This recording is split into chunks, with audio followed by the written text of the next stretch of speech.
Assalamualaikum warahmatullahi wabarakatuh. Ketemu lagi dengan Vidiaspay di Jurnal Jalan Vidiaspay.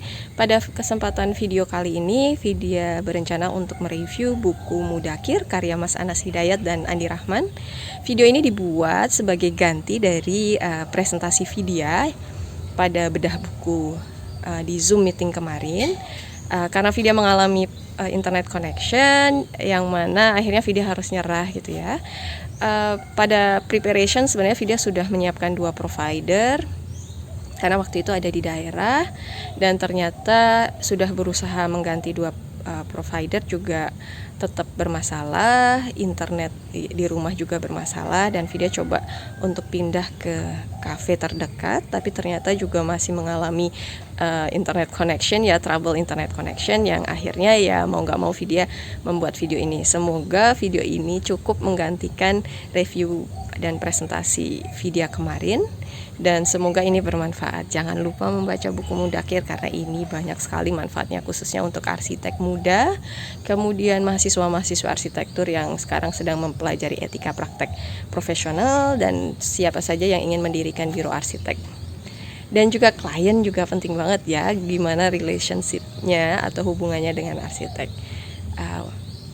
Supaya openingnya nggak terlalu panjang, mari kita mulai review bukunya. Tonton sampai habis ya. Assalamualaikum warahmatullahi wabarakatuh. Segala puji dan syukur kepada Allah Subhanahu wa Ta'ala atas berkat dan rahmatnya kita diberikan kemudahan untuk bertemu pada kesempatan pagi hari ini dalam keadaan sehat walafiat. Pertama-tama saya mengucapkan terima kasih banyak kepada Mas Andi Rahman dan Mas Anas Hidayat atas kesempatan yang diberikan kepada saya, Vidiaspay, untuk mereview buku Mudakir. Ini merupakan pengalaman pertama saya mereview buku. Semoga ini juga bukan kesempatan yang terakhir gitu ya. Mudah-mudahan ini adalah kesempatan pertama mereview buku yang membuka kesempatan-kesempatan yang lain. Jika panitia memperkenankan saya untuk menulis satu kata, maka saya akan menulis totalitas tanpa batas gitu ya, untuk penilaian saya terhadap buku ini. Tapi kalau saya menulis totalitas tanpa batas sebanyak 30 kali di 30 slide untuk menghabiskan 30 menit, kemungkinan ini akan jadi kesempatan pertama dan terakhir bagi saya untuk membedah buku gitu. Mudakir gitu. Jadi bedah buku karya Anas Hidayat dan Andi Rahman. Ini kita mulai dari judulnya dulu gitu ya, Mudakir. Mudakir bagi saya bikin mikir gitu ya. Jadi sebenarnya apa sih Mudakir itu gitu ya? Dari kata saja udah cukup membuat saya berpikir dan bertanya, ini kira-kira buku apa gitu ya? Apanya yang dimulai dari akhir ini yang juga satu clue yang sudah disampaikan di awal gitu ya. Dan apanya sih yang dimulai dari akhir gitu. Terus kemudian saya mencoba membaca di halaman-halaman awal dari buku Mudakir ini gitu ya, mulai dari akhir gitu. Mudakir bukan hanya sekedar mutakhir gitu. Kemudian saya terus membaca bagian tengah gitu. Di bagian awal itu sepertinya iya saya sudah paham Mudakir tuh apa gitu ya, mulai dari akhir gitu. Ya di awal saya membaca buku saya udah agak paham, oh ya Mudakir adalah mulai dari akhir. Mudakir bukan hanya sekedar mutakhir. Tapi terus saya membaca, saya mulai terurai satu-satu gitu. Oh ternyata nyambung di sini ya. Terus kemudian di akhir disimpulkan lagi gitu ya, bahwa seolah-olah Mudakir ini adalah sang tukang gitu. Sang Mudakir itu adalah mewakili seorang tukang gitu ya. Kemudian dikatakan lagi juga Mudakir bukan yang terakhir gitu. Jadi terurai lagi akhir. Dan menariknya dari buku ini gitu ya, biasanya kalau buku-buku itu kan di akhir adalah penutup risam gitu. Tapi justru kalau di buku ini itu dibiarkan akhirnya itu terbuka dengan apa ya, motivasi bahwa ini bukan terakhir, bahwa ini akan membuka kesempatan lain untuk belajar lagi, memulai lagi sesuatu yang baru. Dan yang menarik dari buku ini ya, jadi memang perjalanan Andi Rahman arsitek yang dituliskan oleh Mas Andi Hidayat ini dibiarkan untuk apa ya namanya, di akhir itu tidak ditutup, tapi justru memotivasi untuk memulai perjalanan yang baru, memulai sesuatu atau mempelajari sesuatu yang baru. Ya ini sangat sesuai dengan sebenarnya spirit yang harusnya dibangun gitu anak muda saat ini. Jadi kalau menurut saya Mudakir itu muda tanpa akhir. Ini sebenarnya sejalan dengan buku karya Alvin Toffler yang berjudul Future Shock, di mana di dalam satu bab dibahas tentang sebenarnya buta huruf di masa depan gitu ya. Itu bukan orang yang tidak bisa membaca, tapi orang dikatakan buta huruf itu yang tidak mampu atau tidak mau learn atau belajar, relearn atau belajar lagi, atau unlearn. Jadi unlearn di sini kita harus punya kemampuan untuk mendischarge sesuatu yang sudah kita pahami gitu, atau mengubah kemapanan berpikir yang baru gitu, mengubah teori yang baru ketika kita merasa bahwa teori sebelumnya itu sudah tidak bisa sesuai dengan yang bisa kita jalanin gitu ya. Oke, beranjak dari judul yang cukup menguras pikiran gitu ya, untuk mempertanyakan apa sih ini Mudakir, kita lanjut ke, saya mau mereview yang umum dulu, yaitu berkaitan dengan bahasa Indonesia dan English gitu ya. Kalau saya mencoba membaca, kalau saya melihat pada English translation-nya, boleh dikatakan ini sangat sempurna, bagus gitu ya, bahwa bahasa Indonesia tidak dengan serta-merta langsung ditranslate ke dalam bahasa Inggris, tapi disesuaikan gitu dengan misalnya peribahasa yang sangat awam di Indonesia gitu ya, atau peribahasa yang sering digunakan di Indonesia, ketika ditranslate ke dalam bahasa Inggris tidak serta-merta ditranslate, tapi menggunakan proverb-proverb yang memang sering digunakan, yang sesuai dengan yang bahasa Indonesia. Jadi secara English translation ini bisa dikatakan sempurna gitu. Tapi kalau kita melihat pada sisi tulisan yang dituliskan dalam bahasa Indonesia, di mana isinya ini sangat menyegarkan dan menghibur, gaya Mas Anas Hidayat, jadi English akan sempurna jika bisa mengcapture kesegaran gaya penulisan dan penyampaiannya gitu. Sayangnya ada beberapa kata yang tidak mampu ditranslate dengan secara sempurna ke dalam bahasa Inggris. Jadi saya ngerasa yang English versionnya itu kurang lawak, kurang menghibur dan kurang menyegarkan. Jadi banyak hiburan yang hilang pada versi English atau bahasa Inggrisnya. Kemudian selain bahasa, saya mau lanjut ke layout. Kan saya bolak-balik dari halaman pertama ke halaman terakhir. Saya ngerasa untuk layout ini saya ada sedikit merasa kurang nyaman sebenarnya gitu. Karena kalau saya tahu biasanya layout buku gitu ya, sebelah biasanya bahasa Inggris dan bahasa Indonesia translationnya itu ada di dalam satu halaman gitu ya. Jadi di sebelah kiri, mungkin kalau kita letakkan bahasa Inggris di sebelah kiri, bahasa Indonesia di sebelah kanan gitu ya. Jadi kita tahu, oh iya, halaman ini adalah translation dari halaman ini gitu. Dan itu akan seperti itu terus. Jadi misalnya katakanlah halaman ganjil akan terus bahasa Indonesia. Jadi saya akan fokus pada one page paper gitu. Jadi membaca one page paper, ya udah di bagian halaman itu aja, tinggal saya balik karena sebaliknya pasti bahasa Inggris, atau sisi satunya adalah translationnya dari sisi yang satunya gitu ya. Ini yang biasanya versi majalah-majalah yang bilingual magazine. Terus kemudian sebenarnya saya pernah melihat sebuah buku lagi, ini tipe layout yang kedua yang sebenarnya juga nyaman buat membaca gitu ya, yaitu yang tipenya dia tidak punya halaman akhir. Jadi halaman cover utama itu adalah menggunakan bahasa Indonesia, terus kemudian halaman akhirnya itu juga cover utama gitu. Jadi halaman utama atau cover ya untuk yang versi bahasa Inggris. Jadi di bagian depannya itu adalah cover muka untuk yang bahasa Indonesia. Cover yang belakang itu juga sebenarnya halaman utama untuk yang versi bahasa Inggris.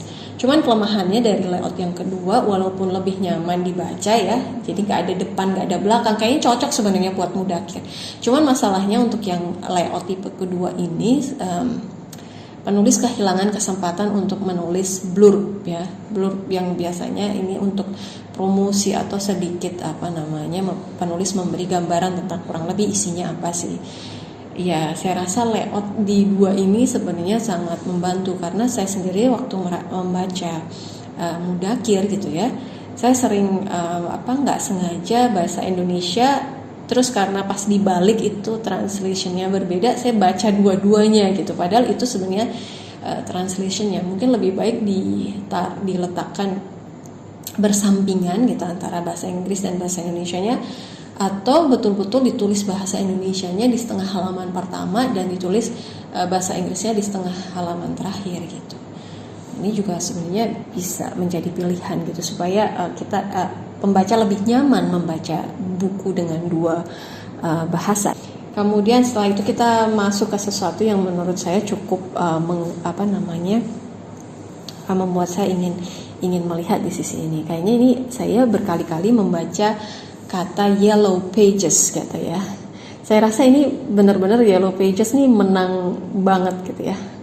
Menang banyak gitu. Nah ini mungkin untuk generasi sekarang nggak begitu tahu ya yellow pages itu apa. Yellow pages itu ya buku warnanya kuning, kemudian lembar di belakangnya itu ya kuning semua gitu ya. Dulu ini biasanya setiap rumah gitu yang punya kabel sambungan telepon gitu ya, itu biasanya meletakkan buku ini karena di dalam buku ini benar-benar informasinya lengkap gitu ya, mau toko apa saja, mau servis apa saja ada di sana.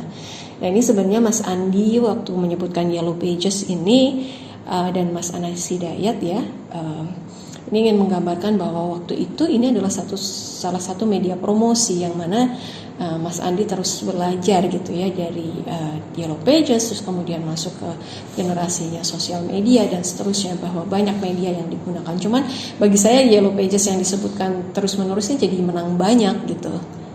Apalagi kalau ini nanti diulang di podcast gitu ya, terus saya nyebut Yellow Pages lagi, tambah menang lagi gitu ya. Ini Yellow Pages utang banyak banget nih sama Mas Andi dan Mas Anas Hidayat. Halaman kata pengantar saya di sini Mas Andi sudah berusaha menyampaikan gitu ya tentang misi gitu, misi di dunia arsitektur. Di situ ada satu statement yang menarik gitu. Nah di situ membuat saya sendiri bertanya gitu ya, di mana kita letakkan praktek arsitektur ini. Dan di situ Mas Andi Rahman bercerita tentang di mana beliau meletakkan praktek arsitektur ini dengan menggunakan kata bahwa arsitektur sebagai jalan untuk kembali kemana gitu. Dan di situ juga ada nilai kembali kepada Tuhan yang Maha Esa gitu. Nah ini sebenarnya sangat kaya akan makna gitu ya bagi saya. Di sini generasi muda gitu sudah diajarkan atau mendapatkan hikmah, oh ternyata arsitektur itu juga bisa diletakkan sebagai misi hidup gitu. Nah misi hidup itu sendiri apa? Ini menarik sebenarnya. Saya pernah membaca tentang misi hidup di sebuah buku Negeri 5 Menara ya, tulisannya Mas Alif gitu. Nah di situ dikatakan misi yang dimaksud adalah sesuatu hal positif dengan kualitas sangat tinggi dan di saat yang sama menikmati prosesnya gitu. Jadi bila kita itu merasakan sangat baik melakukan suatu hal dengan usaha minimum, mungkin itu adalah misi hidup yang diberikan Tuhan gitu. Jadi tugas manusia itu harus menemukan misi hidup. Ya, dengan Mas Andi Rahman menemukan arsitek sebagai misi hidup atau jalan untuk kembali pada Tuhan, ini luar biasa sekali gitu ya.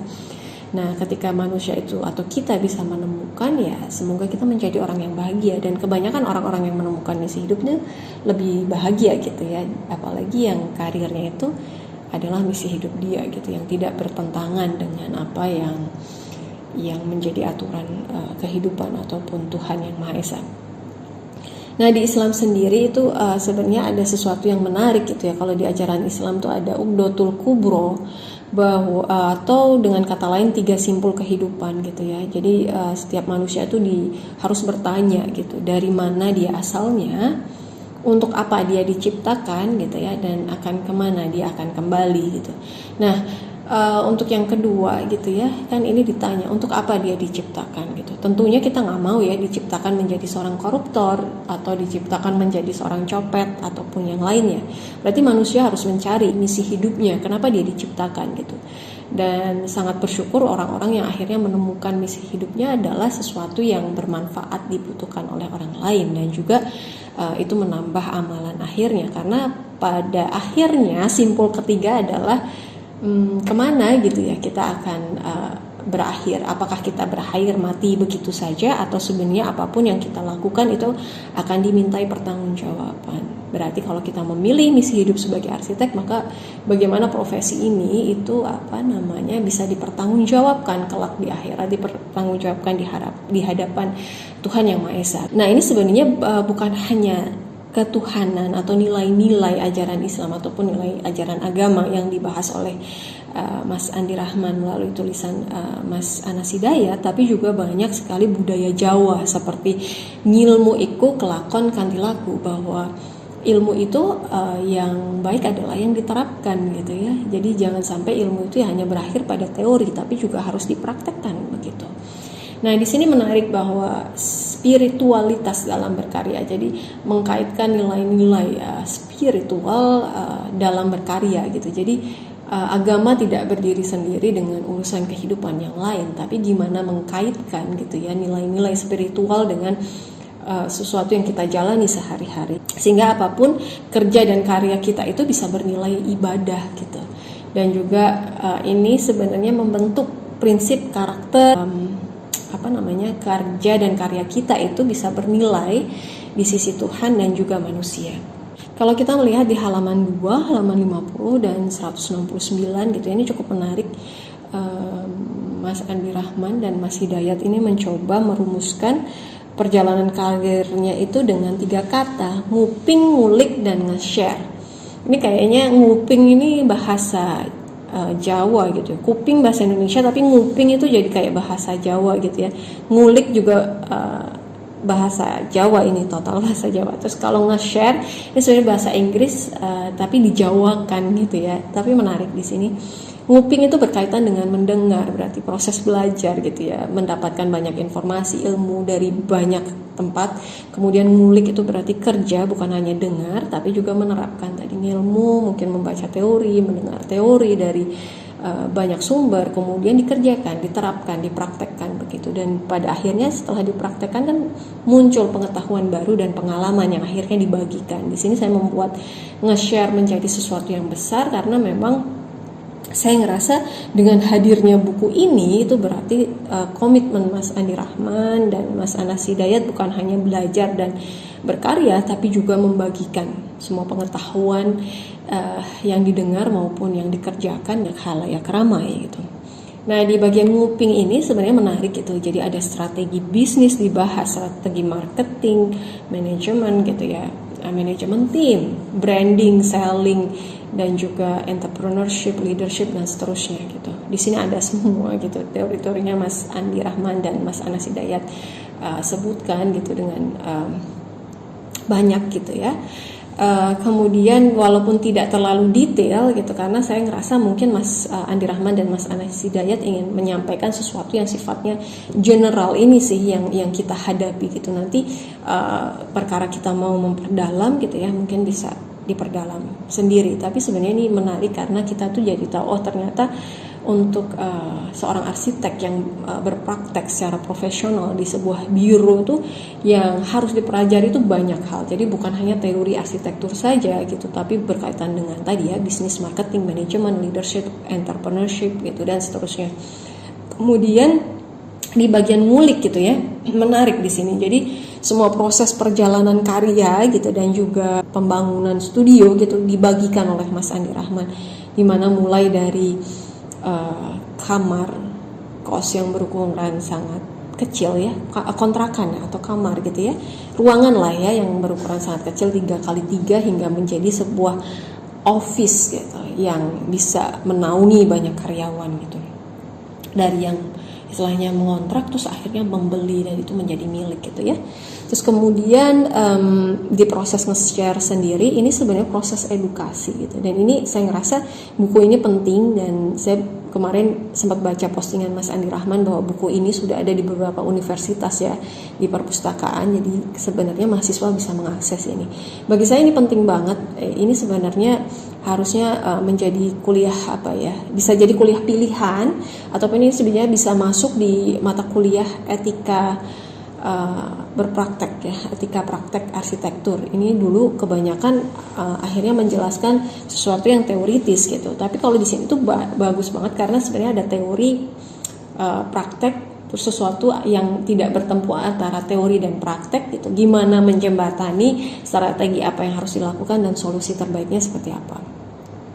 Buku ini bukan hanya bagus untuk proses edukasi mahasiswa-mahasiswa arsitektur, tapi juga untuk arsitek muda yang mungkin galau, saya pengen bikin biro atau biro studio, ataupun saya pengen kerja di perusahaan mana dan seterusnya. Ini bisa jadi bahan pertimbangan juga. Kemudian juga founder biro, studio atau konsultan arsitek yang gimana ya, harus memulai dari mana sebenarnya gitu ya. Terus kemudian masalah apa yang harus dihadapi, yang diselesaikan di awal dan seterusnya. Ini di bagian semua ilmunya. Kemudian ini juga sebenarnya buku ini menarik untuk klien juga ya. Jadi bagaimana Mas Andi Rahman arsitek dan juga Mas Anas Hidayat ini mencoba menyampaikan sesuatu yang sebenarnya kompleks gitu, in a very humble way atau sangat rendah hati gitu, dan juga menggunakan bahasa-bahasa yang easy to understand gitu ya. Kayaknya ini gayanya Mas Andi Rahman gitu, gayanya Mas Anas Hidayat ya, menyampaikan sesuatu dengan sesuatu yang segar gitu, dengan sesuatu yang tidak terlalu panjang tapi tepat sasaran dan juga menarik untuk dibaca, khususnya mahasiswi ya, dimana kalau diberikan sesuatu yang seperti jurnal gitu akan berat membacanya, tapi ini bahasanya sangat populer gitu. Nah, ini yang menarik adalah saya sempat ikut event gitu ya, bukan event ya, apa kayak seminar atau pertemuan arsitek gitu. Nah, di pertemuan itu sebenarnya kita pengen belajar dari kegagalan arsitek gitu, dari dua arsitek yang membagikan pengalamannya. Kebanyakan padahal kita mau belajar dari kegagalan, bagaimana mereka how to deal with kegagalan itu, tapi pada akhirnya kayaknya memang udah sifatnya arsitek itu umum ya, pamer gitu, sukanya pamer gitu. Akhirnya yang di-sharekan, yang dibagikan kepada audiens lagi-lagi kesuksesan arsiteknya, kesuksesan karya arsitekturnya gitu. Jadi kita belajarnya adalah belajar kesuksesannya, padahal yang pengen kita pelajari kegagalan gitu. Saya teringat satu buku gitu, kalau kita membaca buku-buku karya atau buku-buku yang membahas karyanya Le Corbusier atau bagaimana Le Corbusier menjelaskan karya-karyanya, itu tampak wow gitu. Tapi saya pernah membaca satu buku yang saya lupa sebenarnya judulnya apa, tapi di buku itu ditulis dari kacamata klien gitu ya. Jadi ada seorang penulis yang pengen menuliskan review klien terhadap karyanya Le Corbusier. Ini menarik sekali untuk kritik terhadap arsitektur karyanya Le Corbusier, ini menarik sekali. Tapi ini cukup menarik, Andi Rahman arsitek dan Mas Andi Rahman dan juga Mas Anas Hidayat ini langsung buka-bukaan aja gitu. Jadi kritik arsitektur ataupun penulisan kegagalan-kegagalan itu bukan dari kliennya, tapi ditulis langsung oleh sang arsiteknya gitu. Saya rasa ini sesuatu yang sangat mahal ya. Kalau kita mau belajar dari kesuksesan itu sebenarnya bisa kita dapatkan secara gratis gitu, karena sekarang banyak arsitek yang membagikan proyek-proyek yang misal katakanlah sukses ataupun karya-karya yang sukses langsung di sosial media ataupun pakai media-media lainnya, majalah gitu ya, buku dan seterusnya. Tapi kalau kita mau belajar kegagalan ini susah. Biasanya arsitek itu yang tahu kegagalan arsitek itu ya cuma sahabatnya gitu. Biasanya gerenengan, sambatan gitu ya, ataupun curhatan gitu biasanya cuma disampaikan ke sahabat gitu. Aib-aib itu hanya tahu sahabatnya gitu, ataupun kegalauan hanya disampaikan ke sahabatnya. Tapi di sini kita semua bisa belajar, oh ternyata ada di situ ya apa kegagalan tuh yang dan kurang lebih ini bisa jadi alternatif solusi dan strategi gitu. Jadi bukan hanya pamer hasil atau final result. Ini kalau pamer final result ini udah biasa kita temukan di buku-buku ataupun majalah arsitektur. Tapi di sini ada pamer proses gitu. Pamer kegagalan itu kan luar biasa ya. Pamer kok kegagalan gitu. Di sini pamer kegagalan dan kesuksesan gitu. Jadi menurut saya ini lengkap bukunya. Jadi kita semua bisa belajar kesuksesan, tapi juga bisa belajar kegagalan. Kenapa kita harus belajar dari kegagalan? Ya supaya kita tidak jatuh di tempat yang sama. Kalau bisa sih, kalau di situ ada kemungkinan hambatan dan kegagalan ya dihindari gitu ya. Dan yang membuat Mudzakkir ini lengkap karena juga disertai strategi dan solusi yang sudah pernah trial error gitu digunakan oleh Andi Rahman arsitek gitu ya. Nah, kalau boleh menyimpulkan untuk yang page 2, 50 dan 169 ini, kalau ini itu hikmah gitu yang dibagikan atau ilmu yang disedekahkan oleh arsitek kepada semua ya, halayak ramai, ya yang ya ini adalah sedekah yang tidak menyisakan 1 sen pun dalam kantong gitu, istilahnya nyoh dikasihin semua gitu, nih dikasihkan semua, diberikan semua, karena seperti tidak ada sesuatu yang ditutupi, walaupun saya yakin pasti ada ya ditutupin, cuman di sini itu ilmunya mahal lah, belajar dari kegagalan itu mahal. Kita biasanya untuk bisa belajar dapat mentoring untuk mempelajari kegagalan dari satu biro ataupun arsitek, itu biasanya kita harus ngikutin workshop atau mendapatkan mentorship langsung dari sang arsitek, tapi ini dibagikan kepada kita semua gitu. Lanjut ke halaman 5 dan 7, ini Mas Andi Rahman luar biasa gitu ya. Jadi beliau menyampaikan tantangan-tantangan yang dihadapi oleh arsitektur gitu. Jadi supaya arsitek muda, klien dan juga halayak ramai gitu, aware gitu dengan masalah-masalah. Nah, di sini yang menarik itu waktu itu disampaikan lahirnya gitu ya, Technische Hogeschool atau Institut Teknologi Bandung pada tahun 1920 yang akhirnya melahirkan banyak arsitek-arsitek gitu ya, bangunan-bangunan karya arsitektur gitu. Tapi sebenarnya gitu ya, ini menjadi ironi gitu ya. Menurut saya sendiri sebenarnya lahirnya universitas-universitas arsitektur ini sebenarnya ada sisi ironinya gitu, ironi alumni lulusan perguruan tinggi gitu. Kenapa? Karena setelah lahirnya banyak perguruan tinggi ataupun universitas-universitas arsitektur, akhirnya sekolah-sekolah pertukangan yang dulunya ada gitu. Sebenarnya banyak sekolah pertukangan, ada yang digelar di keraton, kerajaan gitu ya, kesultanan. Sebelumnya itu walaupun kita nggak menggunakan term arsitek gitu ya, tapi kita sudah punya tuh Empu, Undagi gitu ya, dan ada sekolah-sekolah pertukangan itu ada, baik yang dikelola di kesultanan, keraton, kerajaan gitu ya, itu sudah ada. Jadi ahli bangunan itu sudah ada sejak zaman dulu gitu. Tapi setelah munculnya perguruan tinggi, istilah tukang ini atau tenaga ahli bangunan ini mengalami peorasi. Jadi secara kata tuh mengalami peorasi. Jadi ahli bangunan atau material atau skill tertentu itu menjadi kesannya jadi buruh gitu. Sedangkan ahli bangunan itu menjadi arsitek gitu ya, itu disebut sebagai ahli bangunan gitu. Nah, akhirnya sekolah pertukangan ini nggak tahu lama-lama hilang, seolah tidak ada, padahal dulu ada gitu ya. Nah, kemudian kenapa ini ironi gitu ya?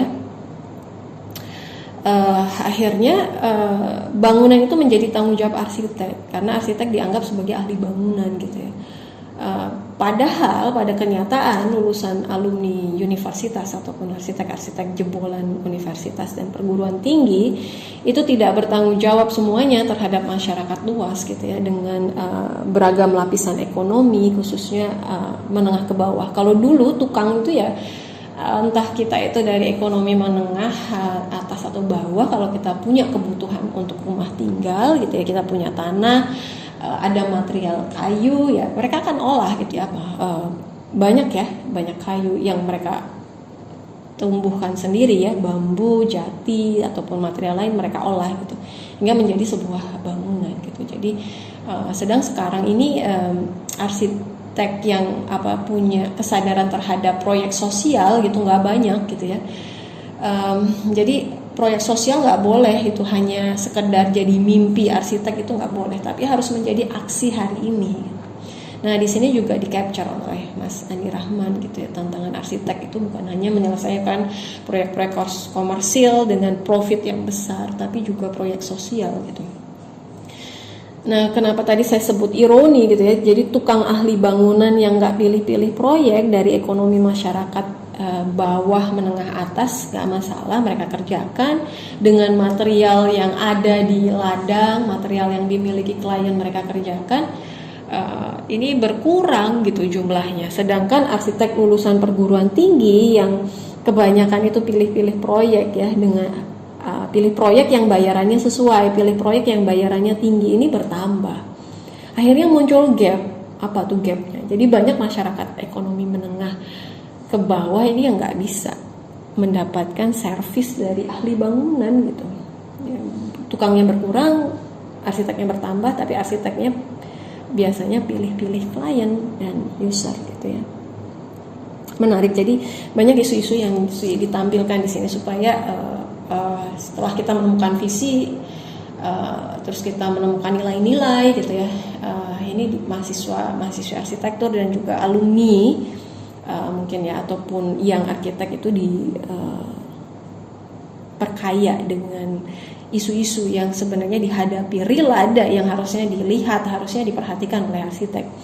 Juga yang tidak kalah serunya itu di halaman 7 dan 9, di mana Andi Rahman juga menyebutkan beberapa, Mas Andi Rahman dan Mas Anas Hidayat gitu ya, melihat bahwa lokal ini sebagai source sumber dan juga global ini sebagai source. Kalau kita sering melihat gitu praktek dari arsitek sekarang gitu, arsitek-arsitek muda itu cenderungnya adalah mengambil sesuatu yang ada di global gitu, atau mengambil sesuatu yang ada di internasional gitu ya, global level. Seperti kita misal mengakses Arts Daily, Dizin, terus kemudian mungkin YouTube ataupun sosial media lainnya, kita hanya ambil itu sebagai source, terus kita terapkan di lokal. Jadi saya sering sekali melihat itu banyak banget. Oh ini kok karyanya kayak di Arts Daily gitu ya, tapi dibangun misal di Bantul, di desa mana gitu, yang sebenarnya sangat indah desanya, tapi ini kok jadi rasa misal katakanlah Jogja rasa Santorini, Bantul rasa Roma dan seterusnya. Karena ya di era globalisasi ini kadang beberapa arsitek langsung comot gitu aja terus diterapkan. Tapi yang menarik dari praktek Andi Rahman arsitek gitu ya, dan juga isu yang di-capture oleh Mas Andi Rahman melalui perjalanan hidupnya dan juga atau perjalanan karirnya dan dituliskan oleh Mas Anas Hidayat ini, bahwa Andi Rahman arsitek bukan hanya karena lokal dan global adalah source, gimana menggabungkan, gimana hibrid gitu ya. Tapi menarik banget gitu, jadi sesuatu yang ngulik tadi, proses ngulik ya, proses berkarya dengan menghybrid antara lokal sebagai source dan global sebagai source, menghasilkan sesuatu yang inovatif. Bukan hanya untuk level lokal, tapi saya melihat beberapa kali Mas Andi Rahman ini juga cukup aktif ya, memberikan seminar, kuliah umum gitu, bahkan kuliah tamu gitu, baik di dalam negeri maupun di luar negeri gitu. Karya-karyanya pun bukan hanya dibahas di magazine di dalam negeri, tapi juga di luar negeri juga. Jadi bahwa kita ini bisa kok dari lokal itu menginspire global gitu, nggak harus selalu global yang menginspire lokal, atau nggak harus hanya selalu copas dari tren-tren global terus kita terapkan gitu aja di lokal. Tapi sesuatu yang berangkat dari lokal gitu ya, itu bisa juga menginspire arsitek-arsitek dunia gitu, atau karya-karya arsitektur dunia lainnya gitu. Nah, kalau saya ngelihat gini, Andi Rahman arsitek di sini ya, karena saya ngerasa bahwa untuk ini pasti Mas Andi Rahman nggak sendirian gitu, ada tim gitu. Jadi saya melihatnya sebagai Andi Rahman arsitek itu seperti gurita gitu ya. Tapi saya nggak mau melihat gurita dengan 8 kakinya gitu, yang istilahnya menangkap mangsa kemudian dimakan gitu, bukannya. Gurita di sini saya melihat sebagai makhluk yang punya banyak kaki atau banyak tangan gitu aja ya. Tapi tangan ini maksudnya bukan nangkep mangsa untuk dimakan, tapi tangan-tangan yang merangkul banyak aspek gitu, atau banyak potensial kolaborator untuk melakukan kolaborasi. Saya ngerasa mungkin tangan satu itu menghandle tukang, karena Mas Andi Rahman bersama timnya atau Andi Rahman arsitek ini cukup fokus terhadap tukang gitu ya. Terus tangan kedua itu menghandle publikasi nasional dan internasional. Kita lihat Andi Rahman arsitek ada di Instagram, ada di YouTube, ada di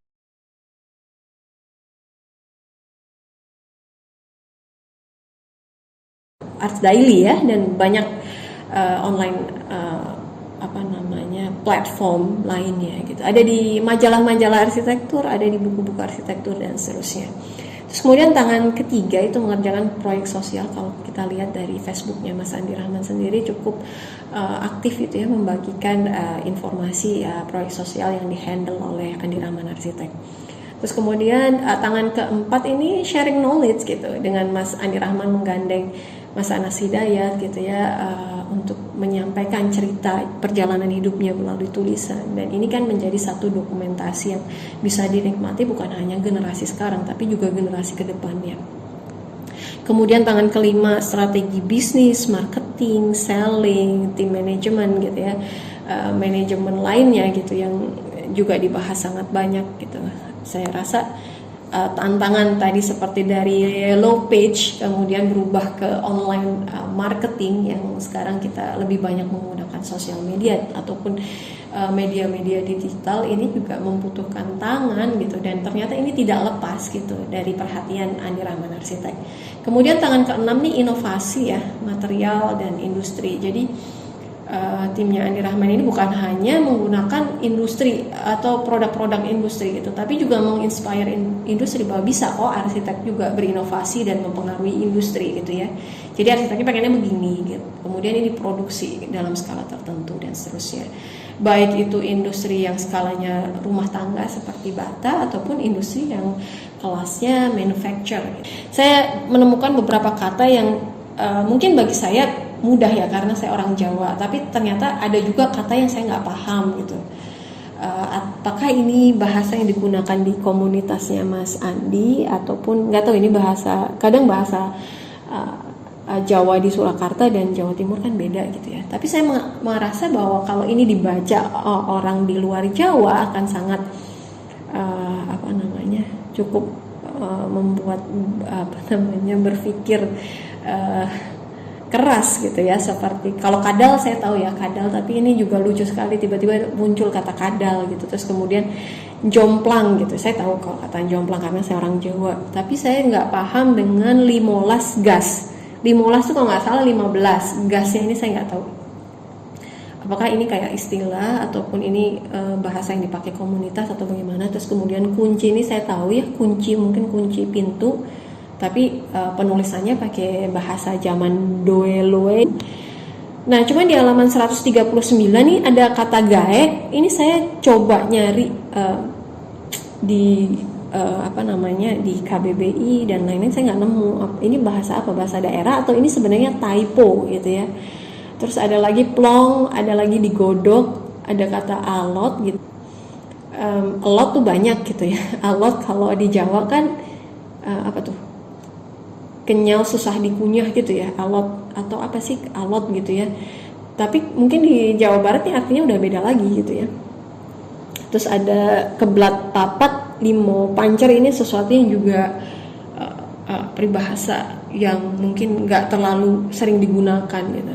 Dan kata-kata di atas ini menurut saya lebih susah gitu daripada holopos kuntul baris. Tapi holopos kuntul baris ini justru dijelaskan dengan rinci. Jadi harapan saya mungkin kata-kata yang susah dipahami, apalagi mungkin bahasa-bahasa daerah, lebih baik ditambahkan footnote atau catatan kaki. Jadi kita itu tidak ada misinterpretasi ya, ataupun jangan sampai kan Jawa Tengah dan Jawa Barat itu biasanya beda gitu ya, bedanya tuh luar biasa gitu ya.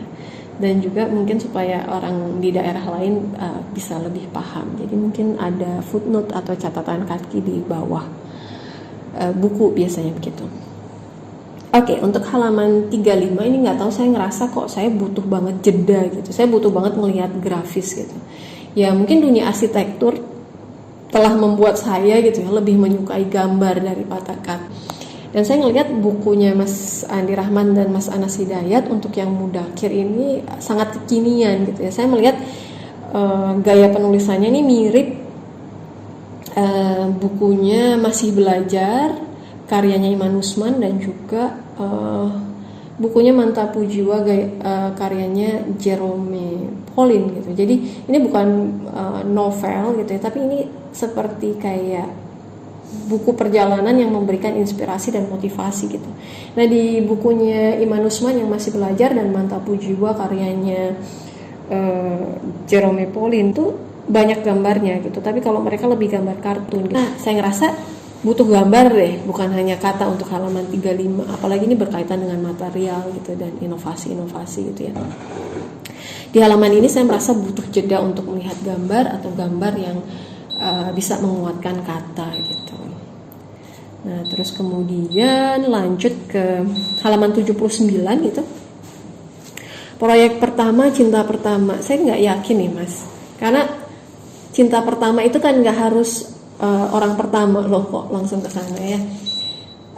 Saya ngerasa nggak tahu kenapa arsitek itu punya kecenderungan proyek pertama itu yang ditutupi gitu ya, biasanya nggak ditampilkan karena mungkin pengalaman pengetahuan mengerjakannya waktu itu belum banyak, jadi ya udah dikerjakan gitu saja. Jadi kalau saya sering melihat gimana ya, proyek pertama itu pembelajaran yang pertama gitu, bisa jadi cinta pertama, bisa jadi belum tumbuh cinta gitu ya.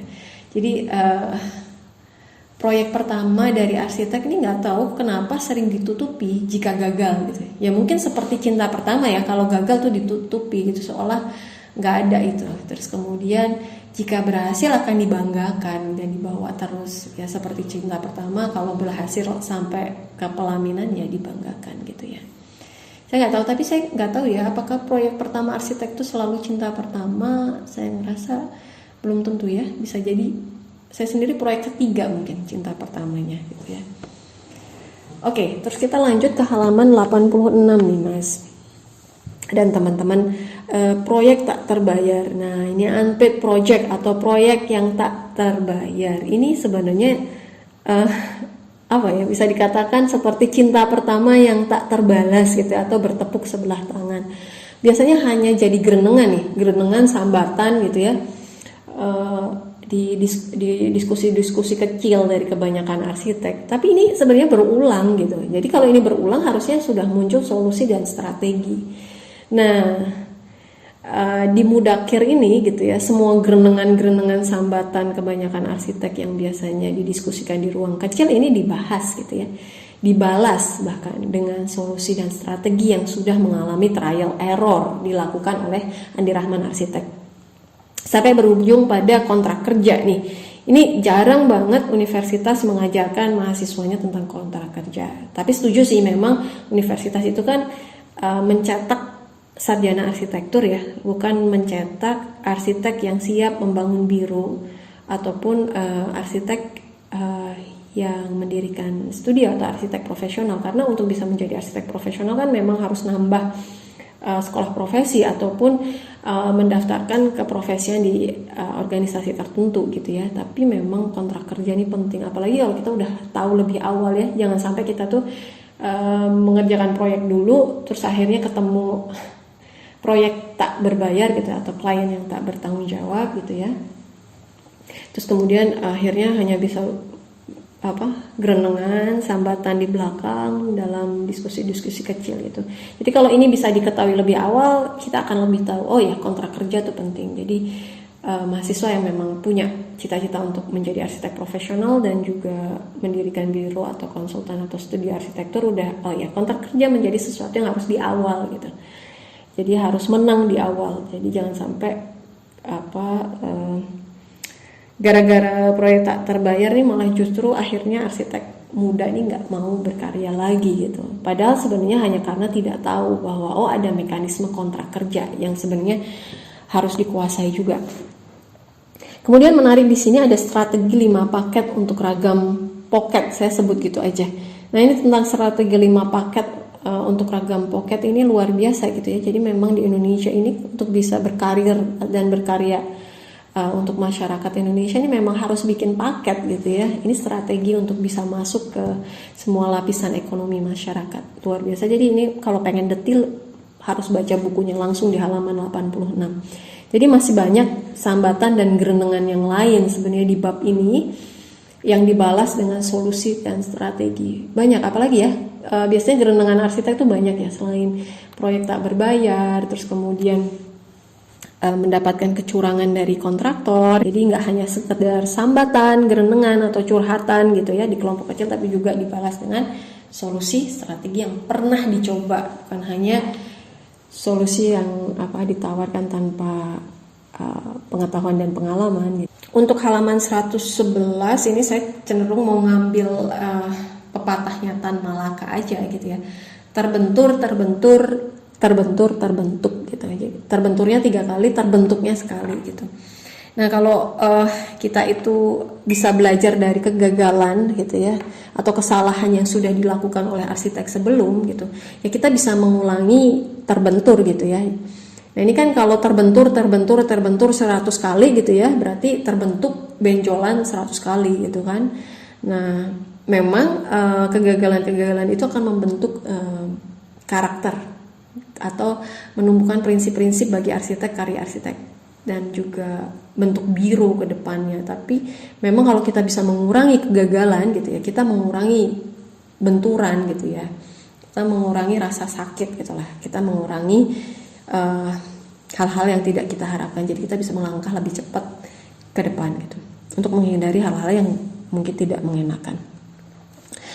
Menarik, ini benar-benar Andi Rahman Arsitek, Mas Andi Rahman dan juga Mas Anas Hidayat ini benar-benar buka-buka Andi tentang rasio 5% ya. Nah ini bahwa ada 34 proyek dari 665 proyek gitu. Bahwa dari karya yang ratusan ini gitu, sebenarnya ada proyek idealnya itu ada 34 proyek. Ini juga dibagikan gitu. Biasanya arsitek tuh kan nggak tahu nih, kita sering ngerasa gitu kok, ataupun arsitek muda gitu, atau mahasiswa-mahasiswa arsitektur yang lulus kemudian mengambil sekolah profesi gitu ya, terus kemudian mengawali karirnya, ngerasa wah seneng ya jadi arsitek-arsitek senior itu karyanya langsung ideal gitu. Padahal dalam proses perjalanan arsitek sendiri gitu, baik junior ataupun senior, sering banget dihadapkan dengan klien-klien yang memang punya prinsip dan idealisme gitu ya. Klien-klien yang mau diajak berdiskusi, kerjasama, saling memberi masukan, menerima masukan arsitek juga, atau memberikan timbal balik yang luar biasa. Tapi juga ada beberapa proyek yang akhirnya yang membuat proyek itu menjadi tidak idealis gitu. Ya, bahwa seorang senior pun, biro dengan pengalaman yang luar biasa pun juga menghadapi proyek-proyek yang susah untuk diajak idealis, atau proyek-proyek yang berkarakter dan yang betul-betul menyelesaikan masalah. Kemudian di halaman 147 ini Mas Andi Rahman ini bercerita tentang bata gitu. Memang bata harus diceritakan oleh Mas Andi Rahman ya, Mas Anas Hidayat menyampaikan cerita ini cukup detail. Jadi sejarah bagaimana Mas Andi Rahman dan Andi Rahman Arsitek ini melihat bata gitu. Ya, saya sendiri ngerasa bahwa kalau kita ngelihat Tadao Ando itu kan konkret panel gitu ya. Kalau saya ngelihat Andi Rahman Arsitek dan Mas Andi Rahman itu bata gitu. Jadi saya pernah waktu tahun 2020 gitu ya, setelah mengenal Mas Andi Rahman dan juga Andi Rahman Arsitek, 2020 tuh saya sempat balik lagi ke Belgia gitu. Terus saya ngelihat satu kota, kalau di Belgia itu kan kental banget batu batanya gitu, dan itu diekspos. Kalau kita pergi ke Leeds, batu batanya nggak gelap gitu. Kalau kita pergi ke mana lagi tuh, ke Leuven, batu batanya cerah gitu ya, bright gitu warnanya. Terus kalau kita pergi ke Brussels, batu batanya warnanya beda lagi gitu. Tapi rata-rata batu batanya tuh expose. Dan saya ngerasa bahwa ini kota buatannya Mas Andi Rahman. Jadi dan Andi Rahman Arsitek. Bagi saya bagaimana bata ini sudah menjadi satu yang sangat dekat gitu, ataupun menjadi image gitu. Bahkan batu bata tuh Andi Rahman Arsitek, batu bata tuh Mas Andi Rahman gitu. Ya sebenarnya di satu sisi ini bagus gitu ya, bahwa ini bisa menjadi branding yang luar biasa gitu. Tapi di sisi lain juga akhirnya kadang kita itu untuk melepas satu image itu menjadi sangat susah gitu. Bahkan saya melihat sendiri arsitek Tadao Ando itu pernah mencoba menggunakan material yang lain gitu, tapi memang orang-orang itu terlanjur jatuh cinta gitu ya dengan karya konkret panelnya. Walaupun di awal karir Tadao Ando itu mendalami kayu, kalau nggak salah ya, craftsmanship atau pertukangan kayu. Nah, bahkan di cerita yang disampaikan oleh Mas Andi Rahman dan dituliskan oleh Mas Anas Hidayat ini, kalau bata itu dicerca gitu, maka tidak rela. Ini baru namanya bukti cinta gitu. Jadi cerca nggak rela Mas Andi Rahman gitu ya. Di sini kan ada ceritanya gitu ketika bata dicerca. Di halaman 158 itu menarik, disampaikan coding, encoding, dan decoding ini sebenarnya juga sesuatu yang sering banget jadi sambatan, gerendengan, jadi curhatan gitu ya, yang tidak selalu berulang dalam diskusi kecil beberapa arsitek muda ataupun arsitek gitu yang berpraktek atau profesional. Antara bahasa tukang, bahasa gambar gitu ya, ini kadang nggak nyambung gitu. Banyak tukang yang tidak paham bahasa gambar yang digambarkan arsitek. Arsitek pertama harus menerjemahkan gitu ya, apa yang diinginkan klien ke dalam bahasa gambar gitu yang dipahami oleh timnya gitu, dan juga dipahami oleh tim lain seperti kontraktor, kemudian sipil, ME dan seterusnya. Tapi juga harus ditranslate ulang tuh gambar itu supaya tukang paham. Jadi di sini dibahas gitu, ada solusi dan strategi gitu. Gimana membuat bahasa cinta yang dipahami oleh seluruh anggota tim, yang biasanya bukan hanya satu ya. Ada tim di dalam tim, ada beragam tim gitu. Nah, kemudian kita masuk ke halaman 161. Di sini bercerita tentang survive. Saya nggak tahu yang bikin ini puisi ya, kalau nggak salah ini puisi. Ini yang bikin Mas Andi Rahman atau Mas Hidayat nih. Di sini dikatakan bahwa minta cium pada 10 gadis, 9 kali engkau ditampar, bukankah yang 10 yang menentukan? Nah, ini saya tergelitik itu. Maksudnya kan ini arsitek mengajak bahwa survive dong gitu kan, masih ada kesempatan yang ke-10. Nah, saya pengen tanya nih, kalau yang ke-10 itu tetap ditampar bagaimana gitu ya? Apakah harus ada apa ya, mekanisme untuk exit gitu kan? Kalau di dunia bisnis itu kan ada teori exit gitu, bahwa bahwa satu bisnis itu lebih baik exit, berhenti gitu, dihentikan, atau tetap survive gitu. Nah, mungkin untuk buku selanjutnya bisa dilanjutkan nih untuk yang survive ini dan seterusnya ya, di halaman 161 menarik nih.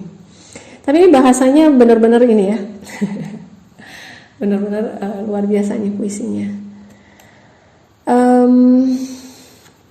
Saya boleh bilang bahwa buku ini kaya rasa gitu ya, kaya pesan, kaya ilmu, kaya pengalaman, dan kaya makna. Jadi bukan hanya manisnya kesuksesan aja gitu ya, atau final result hasil akhirnya itu yang terlihat manis, indah, bagus gitu.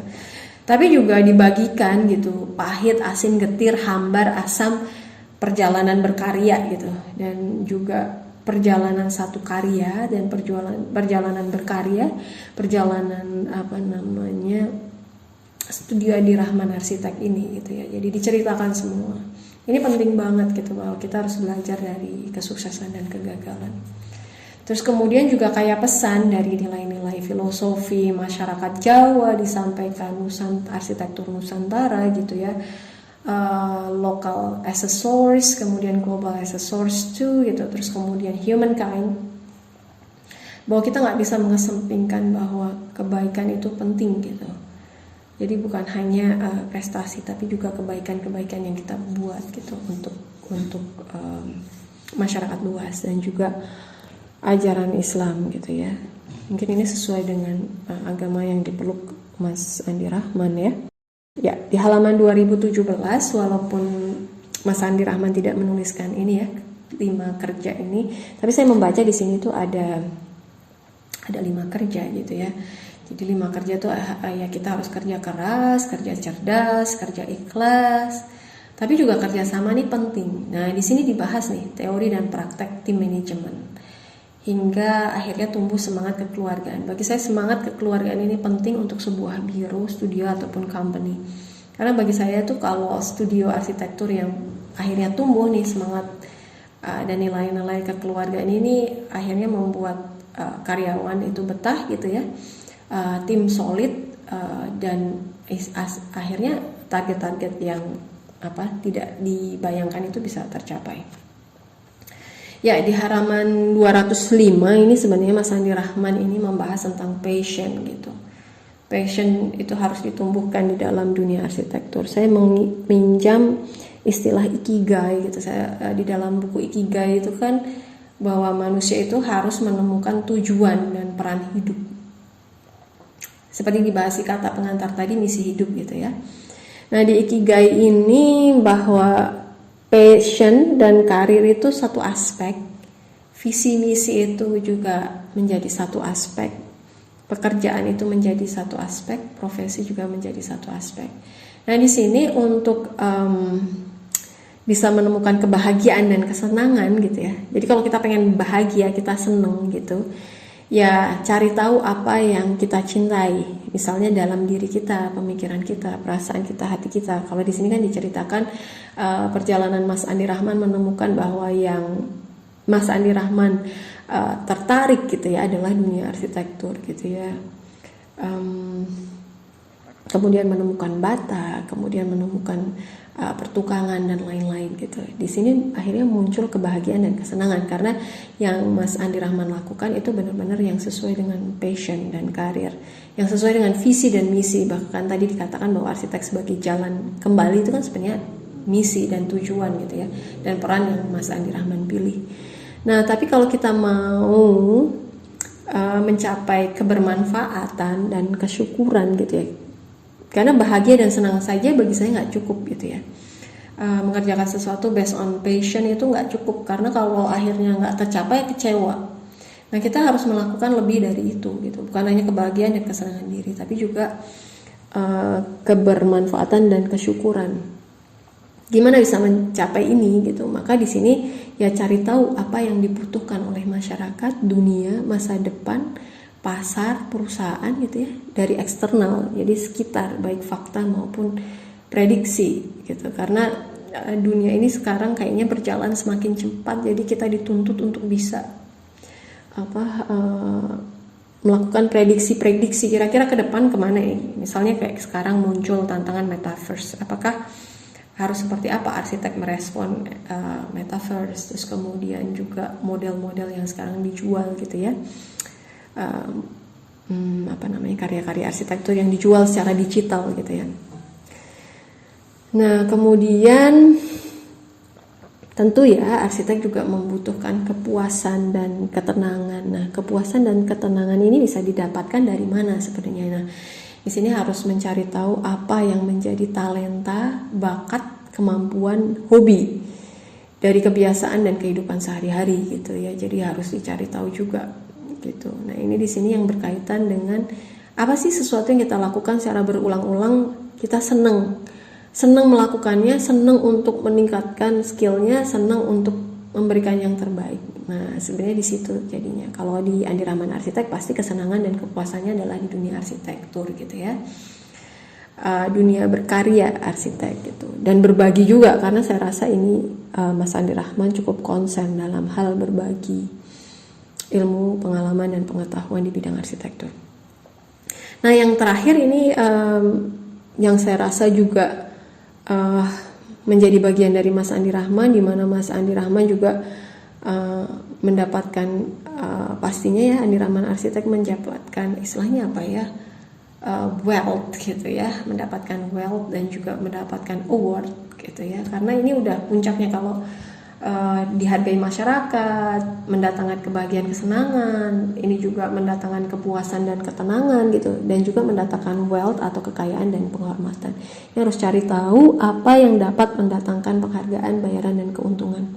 Jadi saya rasa Mas Andi Rahman dengan berpikir tentang bisnis model gitu ya, tadi selling, marketing, branding, ini berarti Mas Andi Rahman juga berpikir tentang bagaimana satu karya itu bukan hanya memuaskan masyarakat, memuaskan diri gitu ya, juga bukan hanya untuk ketenangan, kesenangan, tapi juga sesuatu yang profitable gitu, sesuatu yang memberi keuntungan dan menguntungkan. Jadi memberi keuntungan untuk perusahaan dan tim, juga menguntungkan untuk masyarakat dan klien gitu. Dan juga saya lihat banyak sekali award yang sudah diraih oleh Mas Andi Rahman as a person, dan juga Andi Rahman Arsitek dan tim gitu ya. Dan juga Mas Anas Hidayat. Oke, saya nggak tahu sebenarnya term hajar bleh ini apa, tapi saya sering dengar dari teman saya yang asalnya Jawa Timur, kayaknya bahasanya bahasa Jawa Timuran gitu. Tapi saya nggak tahu ya, mungkin dikritik kalau memang ini salah. Jadi saya sering dengar hajar bleh. Jadi teman-teman saya kalau yang dari Jawa Timur tuh ya udah hajar bleh, udah lakuin aja gitu misalnya kayak gitu. Jadi jangan kebanyakan mikir. Nah di sini Mas Andi Rahman juga bercerita bahwa kalau kita memang sudah punya niat bulat untuk membangun studio arsitektur gitu ya, atau biro arsitektur, ya sudah dijalanin aja, jangan terlalu banyak berpikir apa yang tidak dipunyai, tapi bangun dari sesuatu yang dipunyai. Kalau misalnya ruangan kecil, ya pakai itu, hanya bisa meng-hire jumlah arsitek yang sedikit ataupun asisten yang sedikit, mulai saja gitu, mulai berpraktek, baru bisa mengerjakan proyek yang kecil dan jumlahnya sedikit, kerjakan dengan sebaik-baiknya. Nah, ini sebenarnya konsep ini sesuai dengan konsep kewirausahaan atau konsep entrepreneurship atau bisnis yang disampaikan oleh Abdurrahman bin Auf kalau di dalam ajaran Islam ya. Ini sebenarnya ada 5 prinsip. Abdurrahman bin Auf tuh menyampaikan 5 prinsip, tapi salah satu prinsipnya adalah dulani ala suk. Menariknya dulani ala suk ini adalah istilahnya, tunjukkan saya di mana pasar. Kayaknya Mas Andi Rahman juga bercerita ya tentang pasar gitu. Ada kenapa Mas Andi Rahman memilih desa, kenapa Mas Andi Rahman memilih kota, kenapa Mas Andi Rahman memilih Sidoarjo, kenapa posisi kantor berubah-ubah dan memilih di situ, di perumahan dan seterusnya. Nah, ini mendekati market dan seterusnya. Bagi saya ini luar biasa ya, karena ini juga sebagai prinsip entrepreneurship dan bisnis. Kemudian untuk teori di sini juga banyak dibahas, ada teori arsitektur, teori entrepreneurship, teori selling, branding, marketing, tapi juga dibahas etika arsitektur gitu, etika dalam berpraktek arsitektur. Tapi juga ditemukan dengan praktek arsitektur di kenyataan tuh bagaimana sih, apa yang nggak sesuai dengan teori, apa yang bisa meningkatkan teori, apa dari teori yang harus diperbaiki, atau apa praktek yang harus diperbaiki gitu. Jadi berusaha menemukan dua dunia antara teori dan praktek. Jadi etika profesional mana yang sebenarnya sesuai dengan realita, karena realita sendiri ini berubah gitu ya. Bahkan ada yang etika yang dulu dalam profesi arsitek itu dianggap tabu, sekarang nggak bisa, karena memang perkembangan dunia seperti cara promotion ataupun bagaimana kita menjual skill, karya dan seterusnya itu udah berbeda zaman dulu gitu ya. Nah, mungkin kalau saya melihat untuk beberapa halaman di belakang ini banyak banget teori, tapi hanya disampaikan singkat-singkat gitu ya. Harapan saya tuh ada footnote atau catatan kaki atau bibliografi. Jadi di situ kan ada bubble saya melihat gitu ya, bubble teori bisnis, teori marketing dan seterusnya. Nah, itu kan hanya berupa ringkasan gitu ya, atau formula-formula.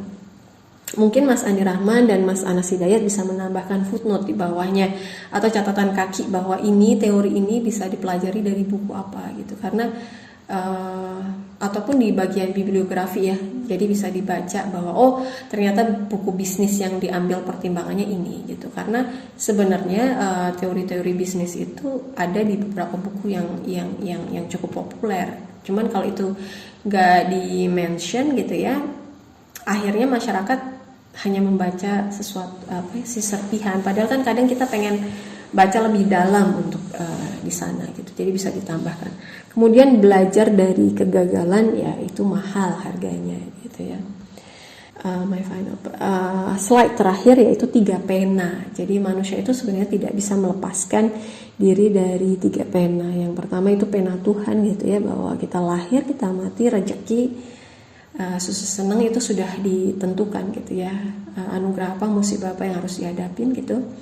Sebenarnya kita nggak bisa lepas dari pena malaikat ya, amal baik kita, amal buruk kita dicatat, jadi harus berhati-hati dalam memilih aksi apa atau misinya seperti apa yang mau kita jalankan di kehidupan kita yang cuma sekali. Dan yang terakhir adalah pena manusia gitu. Kalau dikatakan sebaik-baiknya pena manusia adalah para sahabat gitu ya, yang membukukan Al-Quran dan Al-Hadis. Nah, ini harapannya pena manusia itu bukan hanya berhenti di sana, tapi pena manusia seperti yang dilakukan Mas Anas Hidayat gitu ya. Karena gini, kita hidup itu dibatasi oleh umur tadi, hidup dan mati yang ditentukan oleh Tuhan gitu kan. Nah, gimana supaya kita itu bisa long lasting gitu, nggak hanya berhenti sampai usia biologis kita gitu ya, tapi menjangkau peradaban kedepannya itu dengan tulisan gitu ya. Pernah ada satu peribahasa ya dari Ananta Pramudia Tour, itu dikatakan ya menulis itu bekerja untuk keabadian gitu ya. Oke, ini terakhir saya malah pengen menyapa nih, salam kenal Mas Abdi Manaf ya. Karena di sini ceritakan beliau adalah seorang introvert tapi betul-betul bertanggung jawab dalam proses produksi karya di studio arsitektur Andi Rahman. Saya sendiri belum ketemu gitu, belum pernah, tapi dengan membaca buku ini saya tahu ternyata banyak orang di dalam tim Andi Rahman Arsitek gitu. Karena selama ini kan yang kelihatan hanya Mas Andi Rahman aja gitu ya. Oke, saya ucapkan terima kasih banyak untuk semua dan saya memohon maaf yang sebesar-besarnya atas gangguan koneksi gitu yang harus saya hadapi tadi pagi gitu. Saya sudah mengupayakan dengan sebaik-baiknya gitu ya. Dengan berpindah tempat, juga saya sudah backup 2 provider, tapi ternyata saya nggak tahu apa yang terjadi gitu. Qadarullah tadi saya udah berpindah tempat, mengubah provider, mengubah wifi gitu ya, tetap saja koneksinya buruk gitu. Jadi terlempar dari pembicara 1 ke 2 terus akhirnya ketiga pun masih bermasalah. Saya ucapkan terima kasih banyak untuk kesempatannya. Mudah-mudahan ini kesempatan pertama dan bukan kesempatan terakhir dan semoga berkenan ya Mas Andi Rahman dan Mas Anas Hidayat.